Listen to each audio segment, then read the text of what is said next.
السلام علیکم۔ اعوذ باللہ من الشیطان الرجیم، بسم اللہ الرحمن الرحیم، الحمد للہ رب العالمین، وسلام علی عبادہ الذین اصطفیٰ۔ درود بر محمد و آل محمد، اللہم صلی علی محمد و آل محمد۔ بسم اللہ الرحمن الرحیم، شہر رمضان الذی انزل فیہ القرآن ھدی للناس وبینات من الہدی والفرقان۔ آج ماہ رمضان کی 5 تاریخ ہے اور اس سلسلے کا یہ ہم لوگ کا 5واں درس بھی ہے۔ درس کا عنوان ہے قرآن کتاب ہدایت، قرآن ہدایت کی کتاب۔ اس سلسلے میں ایک آیت بھی تقریباً روز ہی تلاوت کرتے ہیں، سورہ بقرہ کی آیت نمبر 185 کا شروع کا حصہ، جو ابھی بھی تلاوت کیا کہ یہ وہ مہینہ ہے جس میں قرآن نازل کیا گیا، جو ہدایت ہے انسانوں کے لیے، اور بینات اور فرقان ہے، وبینات من الہدی والفرقان۔ یعنی کہ یہ قرآن کے بارے میں بات ہو رہی کہ یہ قرآن اس مہینے رمضان کے مہینے میں اللہ نے نازل کیا اور یہ ہدایت ہے انسانوں کے لیے۔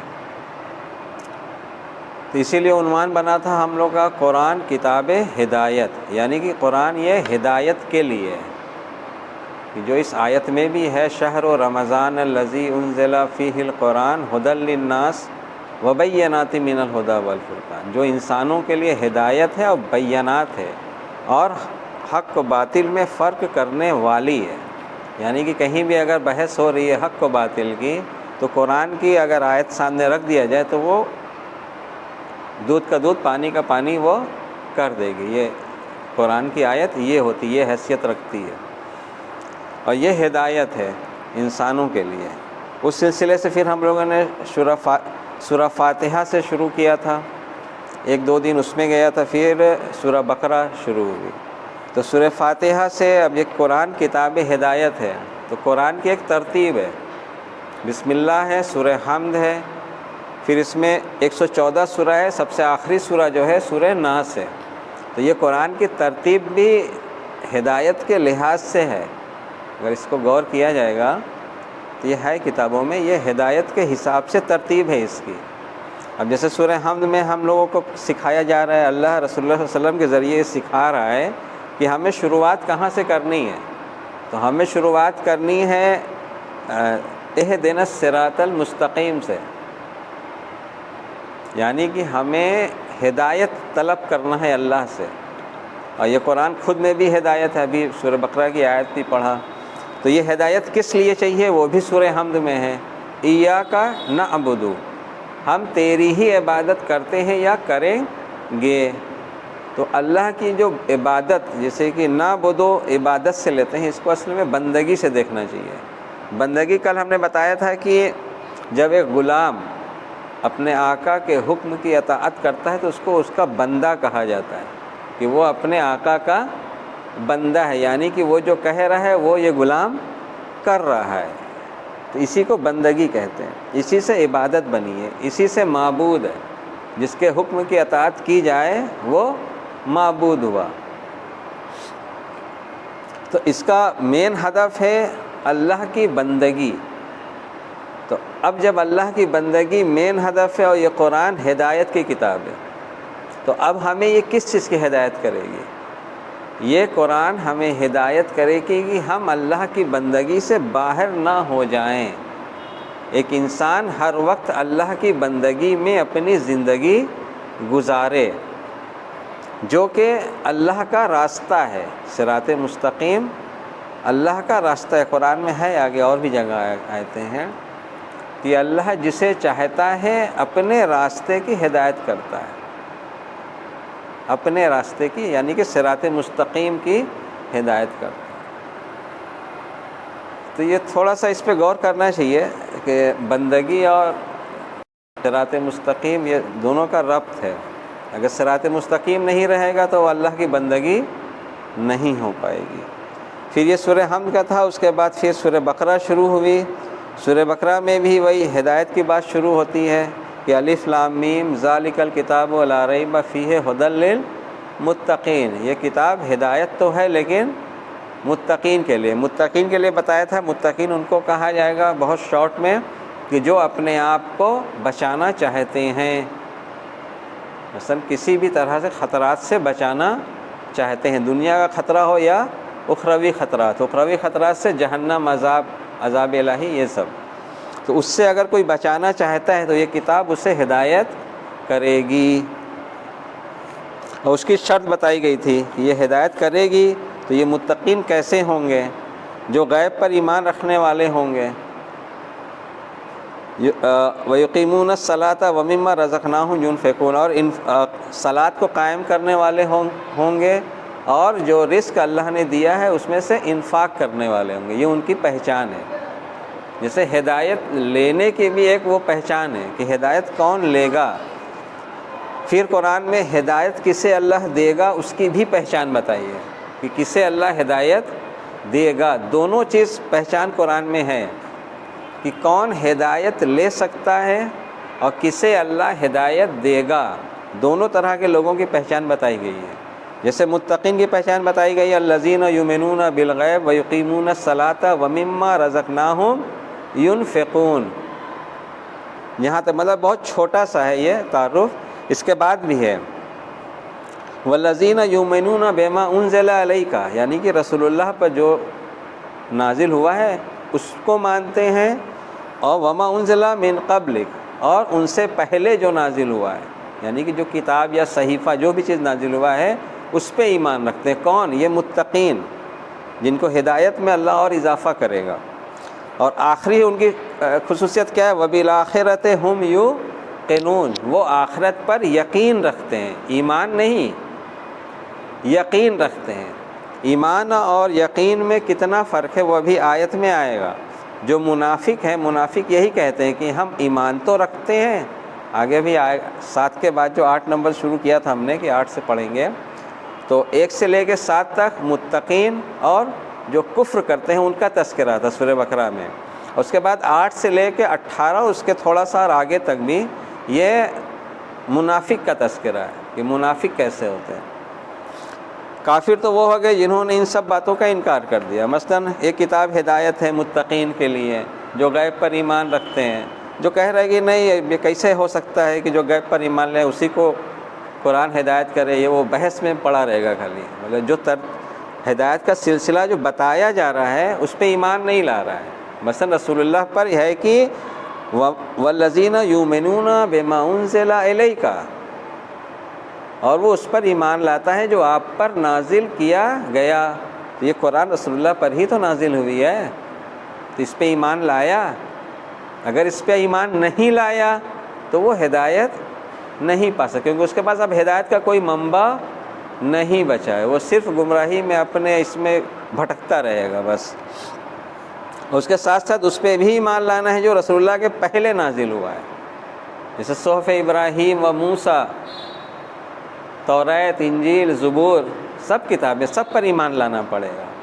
پیچھے جو انبیاء گزرے ہیں ان پر ایمان لانا ہوگا۔ بہرحال یہ متقین کی پہچان بیان ہوئی، اور اس کے بعد یہ بشارت دے دی گئی کہ اولئک علی ھدی من ربہم واولئک ھم المفلحون، یہی لوگ ہیں جو اپنے رب کی طرف سے ہدایت پر ہیں اور یہی فلاح پانے والے ہیں۔ وہ پیچھے ہے، اس کو بار بار دیکھیں گے تب سمجھ میں آئے گا کہ ان کی کیا کیا خصوصیت بیان کی گئی ہے، کہ وہ غیب پر ایمان رکھتے ہیں، صلاۃ قائم کرتے ہیں۔ دیکھیے اللہ کی بندگی، صراط مستقیم اور صلاۃ کا اقامہ، یہ بہت مطلب مین چیز ہے پورے قرآن میں۔ پوری ہدایت کا ایک مومن کا جو کام ہے، آخری کام یہی ہے، صلاۃ کا قائم کرنا۔ صلاۃ قائم کرنا جب ہم جس دن سمجھ جائیں گے تو اسی میں اللہ کی بندگی بھی آ جائے گی، صراط مستقیم بھی آ جائے گا، ولایت بھی آ جائے گی، رسالت بھی آ جائے گی، ٹوٹل سب اسی پر آ جائے گا۔ صلاۃ قائم کرنا یہ دھیرے دھیرے انشاءاللہ مین مقصد ہے ایک انسان کا، مومن کا، صلاۃ کا قائم کرنا، جو کہ ہم اپنے زیارت جب پڑھتے ہیں تو اس میں ہم گواہی دیتے ہیں امام کے لیے کہ میں گواہی دیتا ہوں کہ آپ نے صلاۃ کو قائم کیا۔ تو جب امام صلاۃ قائم کر رہا ہے تو ظاہر سی بات ہے کہ ہم مصلین ہوئے، تو ہم مسلمین ہوئے تو قرآن کی آیت بعض کہیں کہیں ملے گی، وائے ہو ایسے مسلمین پر، مطلب اللہ کی لعنت ہو ایسے مسلمین پر، تو اس مسلمین سے بچنا ہے۔ اگر اس مسلمین سے ہم بچ گئے جس پر اللہ کی لعنت ہے تو بس سمجھ لیجئے سیدھے سیدھے ہم نے امام کی اقتداء میں صلاۃ قائم کر دی، اور اگر نہیں کی تو وہی قرآن جو لعنت کر رہا ہے مسلمین پر، تو ویسے مسلمین میں کہیں ہم شمار نہ ہو جائیں۔ تو مین ہدف ہے صلاۃ کا قائم کرنا۔ اور اس میں ایک چیز اور، صلاۃ قائم کرنے کے بعد جو ہے وَمِمَّا رَزَقْنَاهُمْ يُنْفِقُونَ، انفاق کی بات ہو رہی ہے۔ اس میں دیکھیے بحث ہوتی ہے، ابھی جو عام طور سے جو دین رائج کرتے ہیں وہ دنیا میں دیکھنے کو ملتا ہے، ہر جگہ شروعات مانگنے سے ہوتی ہے۔ دین کی شروعات کی ہم اللہ سے کیسے مانگے، لیکن ایک غور طلب بات قرآن میں یہ ہے کہ قرآن کتاب ہدایت ہے۔ قرآن میں پہلے رزق مانگنے کے بارے میں نہیں سکھایا گیا ہے۔ قرآن میں جو بات شروع ہو رہی ہے وہ پہلے جو اللہ کہہ رہا ہے کہ ہم نے جو تمہیں عطا کیا ہے اس میں سے میری راہ میں خرچ کرو۔ تب یہاں پہ ایک سوال پیدا ہوتا ہے کہ پہلے اللہ نے دیا ہے یا پہلے ویسے ہی رکھا ہے؟ اگر پہلے ویسے ہی خالی رکھا ہوتا تب اللہ یہ کہتا کہ ہم مجھ سے مانگو، میں دینے والا ہوں۔ لیکن سورہ بقرہ کی جو شروع کی آیت ہے اس میں یہ شروعات ہدایت، یہ کتاب ہدایت ہے جو ہم روز دعا میں پڑھ رہے ہیں، شہر رمضان الذی انزل فیہ القرآن ھدی للناس، انسانوں کے لیے ہدایت ہے۔ تو اس میں بتایا جا رہا ہے کہ اللہ کہہ رہا ہے کہ ہم نے جو تمہیں رزق دیا ہے اس میں سے انفاق کرو، یعنی کہ شروعات ہو رہی ہے انفاق کرنے سے، اور ہم الجھے ہیں کہ اللہ سے ہم کیسے رزق طلب کریں۔ تو اس میں دیکھیں ہدایت کا فرق پڑ رہا ہے۔ بات اتنی ہوتی ہے کہ اگر ایک جگہ ٹھہرا جائے تو ٹھہر کے بات کرنے میں 2-3 گھنٹہ اسی میں نکل جائے گا، پتہ نہیں چلے گا۔ اب رزق کے بارے میں انسان تھوڑا پریشان رہتا ہے کہ کیسے اس میں وسعت ہو، کیسے بڑھے۔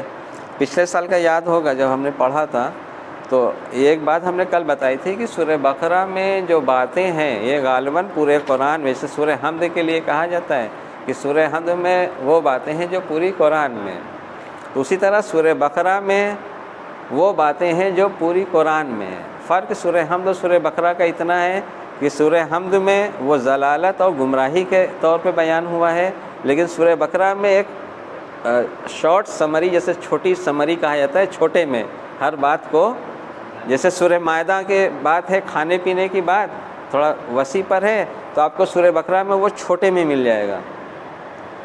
انفاق سورہ حدید ہے، ایک پوری سورہ ہے انفاق کے بارے میں، تو انفاق کا چھوٹے میں، لیکن وہ بھی چھوٹے میں نہیں ہے جو پچھلے سال ہم لوگوں نے پڑھا تھا، تقریباً شاید ہمیں یاد ہے تو 261 نمبر کی آیت سے لے کے 274 نمبر کی آیت تک ہے، جس میں وہ والی مثال نہیں تھی کہ اگر تم اللہ کی راہ میں ایک دانہ خرچ کرو گے تو اس کی مثال ایسے ہے کہ وہ ایک دانہ سے 7 بالی نکلے، ہر بالی میں 100 دانہ ہے کہ نہیں؟ یہ پوری ایک مثال تھی اس میں انفاق کی۔ تو یہ ہدایت شروع ہو رہی ہے اللہ کی راہ میں انفاق کرنے سے، یعنی کہ ہمیں مال میں بھی بڑھوتری اگر چاہیے تو بڑھوتری کہاں سے ملے گی؟ جب ہم اس کی راہ میں انفاق کریں گے، اس کی راہ میں خرچ کریں گے۔ یہ اصل میں ایک جذبہ دلایا جا رہا ہے ایک انسان کو کہ اگر اس کو اپنے مال کو بڑھانا ہے تو اس طرح سے بڑھائیں۔ جیسے ہم فکس ڈپازٹ کہتے ہیں کہ آپ کوئی اسکیم لے کے آیا کہ آپ 1 لاکھ روپے جمع کریے، 5 سال میں آپ کو ڈبل مل جائے گا، مطلب 1 لاکھ کا 2 لاکھ ہو جائے گا۔ تو آدمی سوچتا ہے نا کہ کرے، کوئی بہت جلدی کہہ دے گا کہ ہم 6 مہینے میں دے دیں گے تو سمجھے گا یہ بے ایمان ہے، 6 مہینے میں ہو ہی نہیں سکتا ہے، اور ہوا بھی ہے یہ سب طرح کا واقعہ۔ تو یہ اس بات پہ جو قرآن کتاب ہدایت ہے تو اس پہ کتنا یقین ہے؟ ہم جب آس پاس کا اپنا ماحول دیکھتے ہیں تو ہمارے ماحول میں انفاق نہ کے برابر ہے، مطلب 1% ہے، اور ہر انسان چاہتا ہے کہ میرے مال میں وسعت ہو، چاہتا بھی ہے، لیکن وہ وسعت کا جو طریقہ قرآن بتا رہا ہے اس طریقے کو کیا ہم ہدایت لے رہے ہیں اس چیز کی؟ اس سے یہ کتاب ھدی للناس ہے، رمضان میں نازل ہوئی ہے، جو ہم پڑھتے ہیں روز۔ شہر، پھر دہرا دیں، شہر رمضان الذی انزل فیہ القرآن ھدی للناس، یہ قرآن ہدایت ہے۔ شروع کی آیت ہے وَمِمَّا رَزَقْنَاهُمْ يُنْفِقُونَ، یہ متقین کی علامت ہے، یعنی کہ جو اپنے کو بچانا چاہتے ہیں، عذاب خدا سے ڈرتے ہیں۔ مثلا جیسے مال کے بارے میں اور جگہ بھی ملے گا، جس چیز کے لیے اللہ کسی کو چنتا ہے، مثلا کسی معاشرے میں اللہ نے ایک رئیس کو پیدا کیا، اس کو بہت وسعت دی پیسے میں، یہ قرآن کے زاویے میں بات کر رہے ہیں، اگر وہ اس کام کو انجام نہیں دے گا، مثلا جس اللہ نے اس کو پیسہ دیا، ظاہر سی بات ہے جب پیسہ دیا اس کو تو اس کو کام ہی لگایا۔ جس کے پاس پیسہ نہیں ہے، مثلا حج کرنا ہے، حج کس کے اوپر واجب ہوتا ہے؟ جس کے پاس پیسہ ہے، صاحب استطاعت ہے۔ جس کے پاس پیسہ نہیں ہے حج واجب نہیں ہے۔ تو حج واجب ہونے کا مقصد کیا ہوا؟ اس میں بھی ایک فلسفہ ہے، یعنی کہ جو اپنا مال سب سے پہلے سفر کرو اللہ کے گھر تک کا، پھر وہاں سے عہد کر کے آؤ، اب اپنے معاشرے میں جو مال تمہیں اللہ نے دیا ہے اس کی راہ میں خرچ کرو۔ یہ اس کا ہدف ہے حج کا۔ حج کا ہدف یہ نہیں ہے کہ ہم مال خرچ کریں کے جائیں گے تو ہمارا مال ڈبل ہو جائے گا، یہ نہیں ہے۔ حج کا ہدف یہ ہے کہ آپ جائیں، وہاں عہد کر کے آئیں، پھر معاشرے میں اللہ کی راہ میں جو مال، آپ کو مالدار بنایا اللہ نے، آپ کو ذمہ دار بنایا ہے۔ اب ذمہ دار ایسے سمجھیے کہ پانی نہ ہو، معاشرے محلے میں پانی نہیں آ رہا ہے 10 دن سے، تو ایک جو ٹینک آتا ہے جل نگم کا، وہ ٹینک آ کے کھڑا ہو جائے، اس کا کام کیا ہوتا ہے؟ اس ٹینک کا، پانی کے ٹینکر کا کام کیا ہوتا ہے کہ اس کی ڈوٹی کھلے گی اور جس کے پاس نہیں ہے وہ آ کے لے گا کہ نہیں لے گا پانی۔ اب وہ ٹینکر وہاں پہ موجود ہو اور اس کی ڈوٹی کوئی بند کر دے کہ نہیں اس میں سے نکالنا نہیں ہے پانی، تو اس ٹینکر کا وہاں موجود ہونا کوئی فائدہ مند ہے؟ جبکہ آس پاس کے لوگ پیاسے بھی ہیں، پانی نہیں آ رہا تھا 10 دن سے، تو کوئی فائدہ ہے اس ٹینکر کا؟ اسی طرح معاشرے میں اگر کوئی دولت مند ہے، اس کی دولت جس کے پاس، جو نہیں دولت جس کے پاس ہے، اگر اس کے کام نہیں آ رہی ہے تو یہ اسی بند ٹینکر کی مانند ہے وہ رئیس معاشرے کا، کہ جس کا پیسہ کسی کے کام نہیں آ رہا ہے۔ بات سمجھ رہے ہیں کہ نہیں؟ انفاق کی کتنی ضرورت ہے۔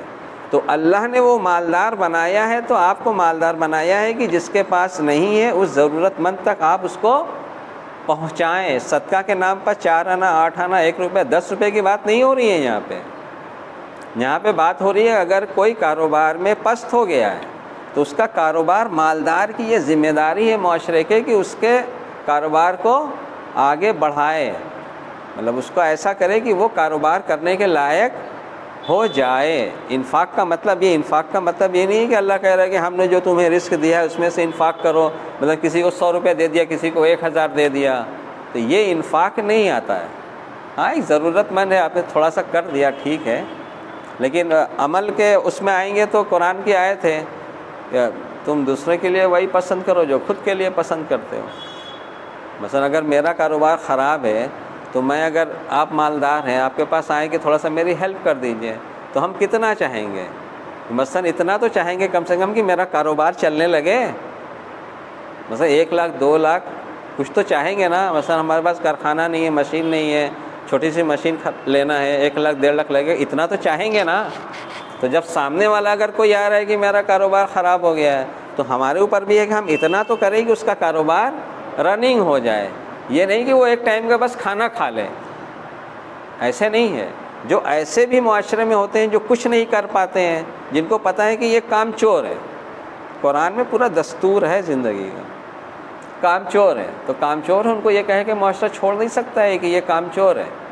اس کے لیے اللہ کا دین کا قانون جو ہے وہ یہ ہے کہ اس کے گھر کے، اس کے کپڑا، اس کے کھانا کی پورے ذمہ داری معاشرے کے لوگ کو لینا ہے، اس کے اوپر پیسہ اس کو نہیں دینا ہے، اس کے ہاتھ میں نہیں دینا ہے، کیونکہ وہ بے وقوف، وہ پھر پیسہ برباد کر دے گا۔ بہت سے لوگ ہوتے ہیں نا، جتنا ہی پیسہ لگاؤ تو وہ کاروبار میں فیل ہوتے جاتے ہیں۔ تو حد ہے کہ اللہ اس کو چھوڑنے کے لیے نہیں کہہ رہا ہے کہ اس کو ایسے ہی چھوڑ دو، جب وہ کچھ نہیں کر پا رہا ہے، اب وہ اس لائق اپنے کو بنا لیا ہے کہ وہ کچھ نہیں کر پا رہا ہے، تو اب معاشرے کی ذمہ داری ہے پیسے والوں کو کہ اس کا کھانا کپڑے کا پورا خرچہ وہ اٹھائے، اس میں کوئی برائی نہیں ہے۔ اور جس کو لگتا ہے کہ نہیں بھائی ہم دوسرے کو اس پہ کیوں کریں گے، وہ تو خود محنت کرے وہ، اور اس میں شرم کی بات نہیں ہوتی کوئی کسی سے ادھار لے لو، تو کیونکہ قرآن میں پورا ایک سسٹم بنا ہے کہ ادھار لینا ہے تو اس کی لکھا پڑھی کرنا ہے، گواہ رکھنا ہے، اس میں کوئی برائی نہیں۔ بہرحال اللہ دیتا ہے جس کو، اگر وہ پیسہ نہیں خرچ کرے گا، یہ آپ اپنا جس کی بھی عمر ہو یا نہیں بھی پتہ ہو تو 40-50 سال کا ریکارڈ اپنے بزرگ سے پوچھ لیجئے گا کہ کیا ہوتا ہے۔ اگر اللہ نے کسی اپنے بندے کو عطا کیا ہے دولت، اور وہ دولت اگر اس کی راہ میں خرچ نہیں ہوگی، یہ قرآن کا قانون ہے، تو اللہ اس سے اس نعمت کو لے کے کسی دوسرے کو اس کا خلیفہ بنا دے گا، جانشین بنا دے گا۔ یہ نیم ہوتا ہے، صرف دولت کا نہیں، ہر چیز کا، اقتدار کا بھی ہوتا ہے۔ جسے اقتدار کسی کو کہیں ملا ہے، اس کو وہ کام جو اس کو کرنا چاہیے وہ اگر نہیں کرے گا تو اللہ اس سے وہ اقتدار لے کے کسی دوسرے کو، اس کی مثال بھی دیتا ہے قرآن میں اللہ کہ وہ تمہارے جیسے نہیں ہوں گے، یعنی کہ تمہیں اگر دولت مند بنایا تھا تو تم نے نہیں انفاق کیا، تو اب جو اللہ تمہاری جگہ کسی اور کو خلیفہ بنائے گا تو وہ تمہارے جیسے کنجوس نہیں ہوں گے۔ اس طرح سے ہوتا ہے۔ اور دولت آپ دیکھیں گے جو نہیں خرچ کرتا ہے وہ کچھ دن 35-40 سال 45 سال اس سے زیادہ کچھ نہیں، پھر پورا چکر واپس ہو جاتا ہے۔ کاریگر بیپاری ہو جاتا ہے، بیپاری کاریگر ہو جاتا ہے، بس 40-45 سال کا کھیل ہوتا ہے، اس سے زیادہ نہیں ہوتا ہے۔ تو سب کو آزماتا ہے اللہ دے کے۔ بہرحال وہ جو انفاق ہے، انفاق بہت ضروری ہے۔ انفاق اگر نہیں کریں گے تو معاشرے میں جو ذمہ دار اللہ نے بنایا ہے مالدار کو، وہ اپنی ذمہ داری سے، یعنی کہ اللہ کی بندگی سے اپنے کو روک رہا ہے۔ اس کی حال ویسے ہی ہوگی جیسے قارون کی حال تھی، جناب موسیٰ کے ٹائم میں جو قارون تھا، اس کو بہت دولت دی تھی، تو معاشرے کے چند لوگ اس کے پاس گئے اور اس سے کہا کہ پروردگار نے تجھے اتنا عطا کیا ہے تو کچھ نیچے طبقے کے لوگوں کا دیکھ لیا کر۔ تو اس نے جواب دیا تھا کہ یہ جو میں نے کمائی ہے اپنے علم سے کمایا ہے۔ یہی جواب آج بھی ملتا ہے، اپنے علم سے کمایا ہے۔ یہ سب مثال دیکھیں قرآن ہدایت کی کتاب میں کیوں ہے۔ قرآن ہدایت کی کتاب اسی لیے ہے کہ اس میں مثال کے طور پر ان کا تذکرہ بیان کیا گیا ہے، پیچھے لوگوں کا، کہ ان کا حال یہ ہوا تھا، تو اب اس کو جیسے مولا علی کا ہے کہ قرآن کے واقعات سے نصیحت حاصل کرو۔ اس مالدار کا کیا ہوا جب اس نے عقل دکھائی کہ یہ ہم نے اپنے علم سے کمایا ہے، یعنی کہ اس کا کہنا یہ تھا کہ جو غریب ہیں وہ وہی لائق کے ہیں۔ آج بھی آدمی کہتا ہے کھل کے کہہ دیتا ہے وہ اسی لائق کے، اس کے چکر میں مت پڑو۔ لیکن یہ نہیں ہوتا، آپ اس لائق کے ہیں تو آپ کو اللہ نے عطا کیا، ٹھیک ہے، آپ اپنے آپ کو اس لائق سمجھتے ہیں، اور جو اس لائق نہیں ہے وہ نہیں لے پایا۔ اس دولت کی مثال کیا ہے؟ اگر مولا علی کے زاویے میں دیکھیں گے کہ مولا علی جو ڈیفینیشن بیان کر رہے ہیں دنیا کی، کہ اللہ نے دنیا کو تمہارے لیے مسخر کر دیا ہے، تمہیں جتنی ضرورت ہے اتنا حاصل کر لو، یعنی کہ مولا علی یہ بتا رہے ہیں کہ اللہ نے اس دنیا کو تمہارے لیے مسخر کیا ہے، اب تمہیں جتنی ضرورت ہے اتنا لے لو، یعنی کہ ضرورت سے زیادہ بھی انسان لینے کی کوشش کرے گا، یعنی کہ اب یہ انسانوں کے ہاتھ میں ہے کہ وہ کتنا اس میں سے لے۔ اس کی مثال ایسے کر لیجئے کہ اب مان لیجئے یہاں پہ آپ نے سونے کا بسکٹ بھی کھیر دیا، یا کہیں 100 لوگ ہیں، 100 لوگ میں سونے کا بسکٹ بھی کھیر دیجئے خوب ڈھیر سارا، لٹا دیجئے، اور کہیے کہ لوگ لوٹیں، تو جس کو کتنی قوت ہے وہ لوٹے گا کہ نہیں لوٹے گا؟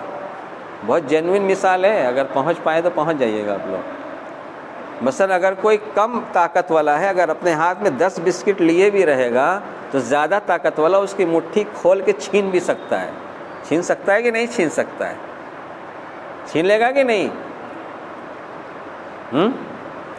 تو دنیا میں جو دولت مولا علی جو بتا رہے ہیں، جو دولت کا معیار ہے، دولت جو حساب سے بڑھتی ہے وہ یہ ہے کہ جس کو جتنی ضرورت ہے وہ اتنا لے۔ مثال کے طور پر آپ کا خرچہ ہے 50,000 روپے مہینے کا، آپ بہت دعا کر رہے ہیں، بہت کوشش کر رہے ہیں کہ ہم 50,000 روپے مہینہ ہمیں مل جائے گی، میرا گھر چل جائے، تو یہ تو ہماری آپ کی کم ظرفی ہے نا، یہ خرچہ ہمارا 50,000 کا، تو ہم 85,000 کی طلب کر رہے ہیں۔ 50,000 ہم طلب کر رہے ہیں، تو ہم نے 50,000 کی جگہ 70,000 کیوں نہیں طلب کیا اللہ سے؟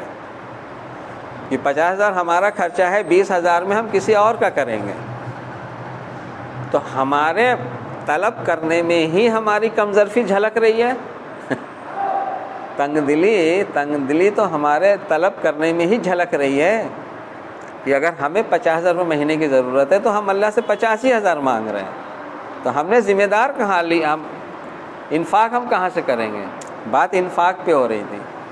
تو اللہ جو عطا کرتا ہے اس میں سے پہلے، یہ قرآن ہدایت کی کتاب ہے، تو اس میں اللہ رزق کو مانگنے کا طریقہ پہلے نہیں بتا رہا ہے، پہلے اس کو خرچ کرنے کا طریقہ بتا رہا ہے۔ شروع کی آیت ہے نا، الف لام میم ذالک الکتاب لا ریب فیہ ھدی للمتقین الذین یؤمنون بالغیب ویقیمون الصلاۃ ومما رزقناہم ینفقون۔ متقین وہ ہیں جو مال، جو رزق ہم نے انہیں دیا ہے اس میں سے وہ خرچ کرتے ہیں۔ یعنی کہ جو کتاب ہدایت ہے قرآن، وہ یہ بتا رہی ہے کہ اللہ نے تمہیں، جو ہمیں، آپ کو، جس کو بھی جو مال عطا کیا، جو بھی رزق عطا کیا ہے، پہلے اس میں سے اس کی راہ میں خرچ کرنا ہے، پہلے اس کی راہ میں خرچ کرنا سکھا رہا ہے، پہلے اللہ سے رزق مانگنا نہیں سکھا رہا ہے۔ مثلا یہ بات ابھی ہمارے کان میں گئی، آپ کے کان میں گئی، میرے ذہن میں آئی، ٹھیک ہے، ہم لوگ بہت پریشان ہیں، ٹھیک ہے، بہت پریشان ہیں، لیکن کتنا پریشان ہے کوئی؟ مثلا اتنا پریشان ہے کہ وہ ایک ٹائم کا کھانا نہیں کھا پا رہا ہے، ہم مثال دے رہے ہیں، کھانے کا نہیں ہے، ٹھیک ہے، اب اس کے پاس کوئی انتظام کیا اس نے، اس کے پاس ایک وقت کا کھانے کا آ گیا، تو یہیں سے وہ سمجھ لے کہ اس کو پہلے خود نہیں کھانا ہے، اب یہ جو اللہ نے ہمیں رزق دیا ہے، اب اسے ہمیں پہلے اس کی راہ میں خرچ کرنا ہے، پہلے دوسرے کو کھلانا ہے۔ بات پا رہے ہیں کہ نہیں؟ تو یہ جو ہم جب قبول کریں گے اس تعلیم کو قرآن کی، تب وہ فائدہ دے گی۔ اگر ہم قرآن کو کتاب ہدایت دعا پڑھتے جائیں ہر نماز کے بعد، شہر رمضان الذی انزلت فیہ القرآن، کہتے جائیں ھدی للناس وبینات من الھدی والفرقان، تو یہ صرف کہنے بھر تک کا ہے، تو زبان سے کہنے سے کچھ نہیں ہونا ہے جب تک اس پہ آپ عمل نہیں کریں گے۔ جیسے ہم نے مثال دی تھی کہ اگر کہیں پانی لکھ دیا جائے تو پانی پڑھتے پڑھتے کیا پیاس بجھ جائے گی؟ پیاس لگی ہو کسی کو اور پانی لکھ دیجیے، اسے کہیے پڑھیے، 100 بار پڑھیے، 1000 بار پڑھیے، آپ کی پیاس بجھ جائے گی؟ تو بجھ جائے گی؟ نہیں بجھے گی۔ تو اسی طرح قرآن لکھا ہے ھدی للناس، ھدی للناس، تو خالی یہ پڑھنے سے قرآن ہدایت کر دے گی؟ جب پانی لکھا تھا، پانی پڑھنے سے پیاس نہیں بجھی، اچھا اس کو چاٹ لیں گے، پانی جو لکھا ہے تو پیاس بجھ جائے گی؟ نہیں بجھے گی۔ کب بجھے گی پیاس؟ جب آپ پانی کو پئیں گے تب نہ بجھے گی۔ اسی طرح قرآن ھدی للناس ہے، ھدی للناس ہے، یقیناً ہے ھدی للناس۔ کس کے لیے ہے؟ جو ہدایت قرآن میں بیان کی جا رہی ہے، جب ہم اس کے مطابق عمل کریں گے تب نہ ہدایت کرے گی قرآن۔ نہیں تو آپ قرآن پڑھتے جائیے، سال بھر پڑھتے جائیے، اٹھتے بیٹھتے پڑھتے جائیے، اس سے ہدایت لینا۔ یہ قرآن کتاب ہدایت ہے۔ ابھی جیسے پڑھا نا سورہ بقرہ کی 185 نمبر کی آیت، شہر رمضان الذی انزل فیہ القرآن ھدی للناس وبینات من الھدی والفرقان، تو اس میں کوئی شک ہے؟ اب وہ اگر شک کی بات کریں گے، سورہ بقرہ کی شروع کی آیت ہے، الف لام میم ذالک الکتاب لا ریب، اس میں کوئی شک بے عیب ہے۔ یہ ہدایت ہے لیکن تقوی والوں کے لیے۔ تو یہ ایک سلسلہ ہے۔ اب کل دیکھیے 7 نمبر تک ہوا تھا، چلیے اسی کو دہرا دیتے ہیں، 7 نمبر تک کی بات۔ وَبِالْآخِرَةِ هُمْ يُوقِنُونَ اولئک علی ھدی من ربہم واولئک ھم المفلحون۔ جو صلاۃ قائم کرنے ہیں، جو رزق اللہ نے دیا ہے اس میں سے انفاق کرتے ہیں، یہی لوگ اپنے رب کی طرف سے ہدایت پر ہیں اور اولئک هم المفلحون، یہی لوگ ہیں جو فلاح پانے والے۔ تو اس میں دو طرح کے لوگوں کا تذکرہ آ گیا، یہ متقین کا ہوا، 1 سے لے کے 5 تک متقین کا وہ بیان ہوا ہے۔ اب 5 کے بعد 6 نمبر کی آیت سے لے کے 7 میں یہ دیکھیے کفروا کا، ان الذین کفروا، یعنی کہ جو بات پہلے بیان کی گئی ہے اس کو جو لوگ نہیں مانتے ہیں اتنی بات کو۔ کون سی بات؟ الف لام میم سے لے کے 5 نمبر کی، یہ ھدی للمتقین، ماننا پڑے گا۔ رسول اللہ کو جو نازل ہوا ہے اس پہ ایمان لانا پڑے گا، جو اس پہ ایمان نہیں لائیں گے انہی کے لیے ان الذین کفروا سواء علیہم انذرتہم ام لم تنذرہم لا یؤمنون ختم اللہ علی قلوبہم وعلی سمعہم وعلی ابصارہم غشاوۃ ولہم عذاب عظیم۔ یہاں تک کل ہوا تھا، آج بھی یہیں تک رہ جائے گا۔ انذار متنبع کرنا، خطرات سے آگاہ کرنا۔ اللہ جب رسول مبعوث کرتا ہے تو وہ کیا کرتا ہے؟ قوم کو متنبع کرتا ہے، یعنی کہ دنیا اور آخرت کے خطرات سے بچنے کا طریقہ بتاتا ہے۔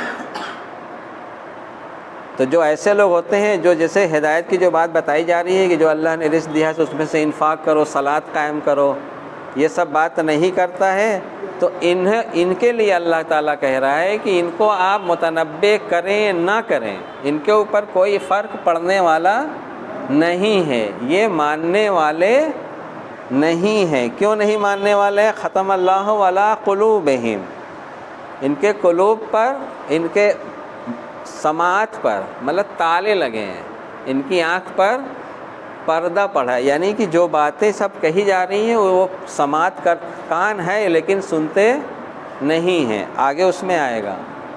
تو دیکھیں اذان بھی ہو گئی، اس کو ختم کر دیتے ہیں، کل جو ہے پھر سے شروع کریں گے انشاءاللہ آیت نمبر 8 سے لے کے 18 تک، ٹھیک ہے، سورہ بقرہ کی۔ تو متقین کا ذکر ہو گیا، کفروا جنہوں نے انکار کیا ان کا ہو گیا، اب 8 سے لے کے 18 تک جو منافق ہیں ان کا تذکرہ ہوگا، اس کے آگے بھی ہے۔ تو یہ ایک سلسلے وار آیت ہے، دھیان سے جب پیچھے کا ربط تھوڑا سا بنا کے رکھیں گے تو ایک دم پرفیکٹ سمجھ میں آئے گی بات، ٹھیک ہے۔ وآخر دعوانا الحمدللہ رب العالمین، درود بر محمد و آل محمد۔